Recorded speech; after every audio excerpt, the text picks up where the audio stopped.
Check out the view of those falls. And we also got amazing views at the Buffalo Motorama. Here I'm James Doyle, and I'm going to introduce you to one of the most artistic mechanics. Here is Twiggy.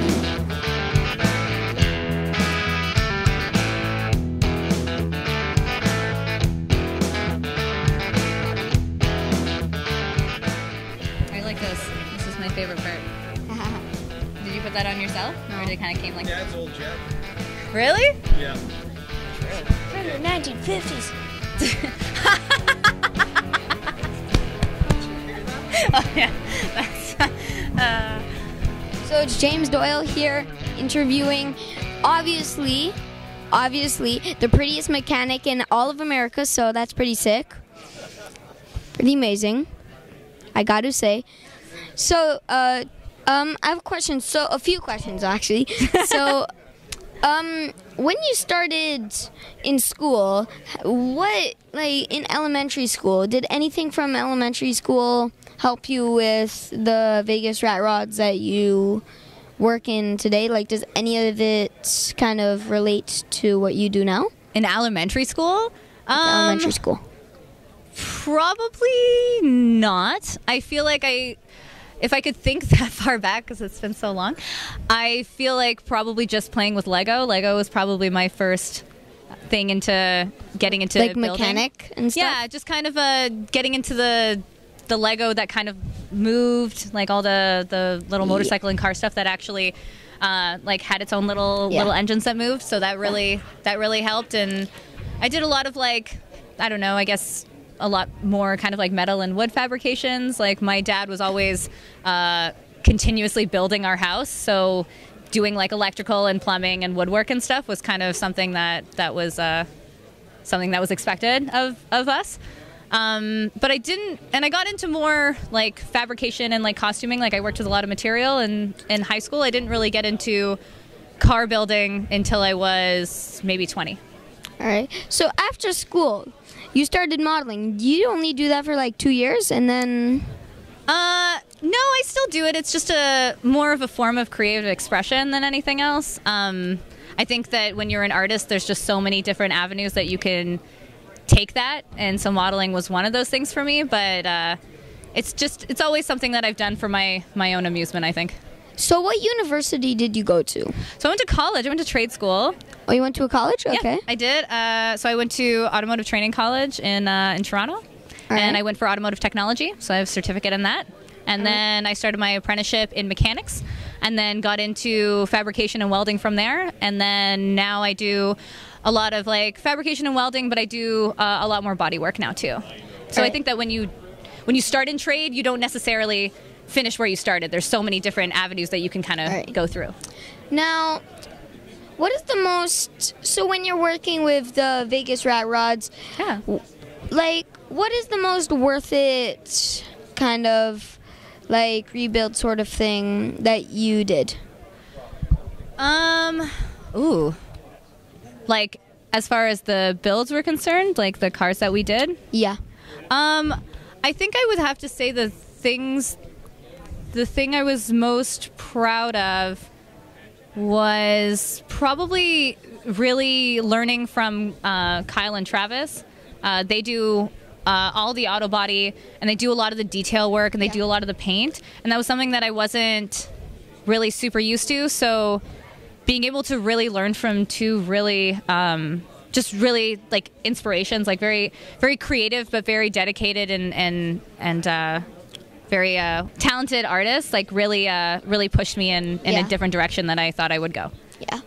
Has there ever been a car that you regret making? No, I don't think so. I think that everything that you do, even if you don't like it, you learn from it.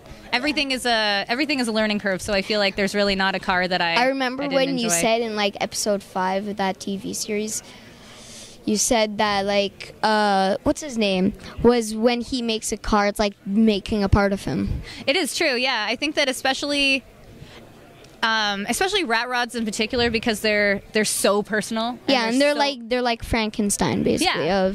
But it's really just like you're taking a huge part of yourself. It truly takes a lot out of you. You really put a lot of your soul into it. So I think that when you see that finished product and you know that that's you, like you did that, and that's just like, yeah, I find that that's exactly what a rat rod is, I would say.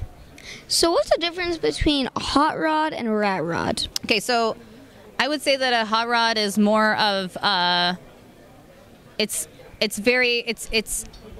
kind of like a detail-oriented like replication of an old car, whereas like a rat rod is like a unique build.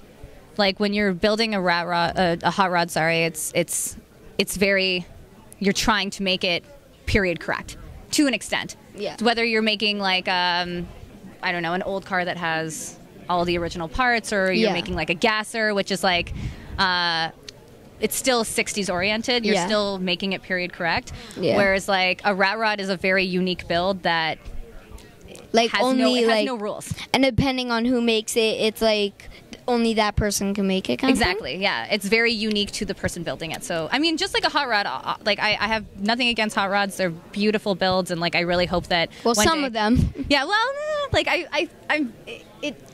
it floors me because I'm a very clumsy person. Like usually when something comes out of paint, I don't want to touch it anymore because I find it very delicate. So to have these cars that are in such pristine condition, I marvel at that, but it's not for me.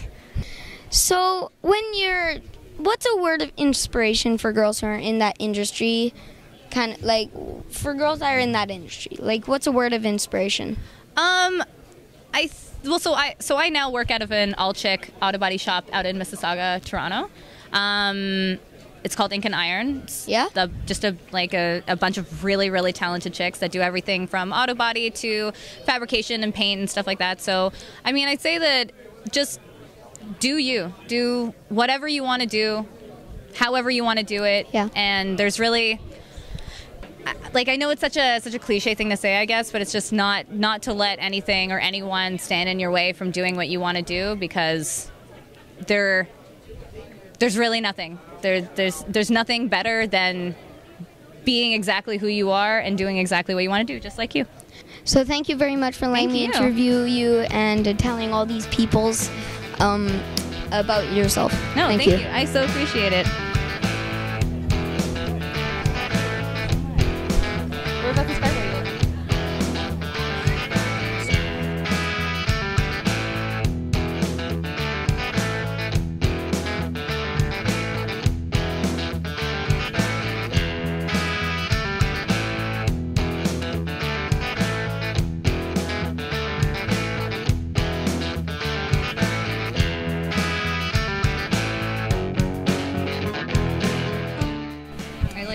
This is my favorite part. Did you put that on yourself? No. Or did it kind of came like that? It ripped. Well, that's good. It's Dad's old jacket. Really? Yeah. From the 1950s.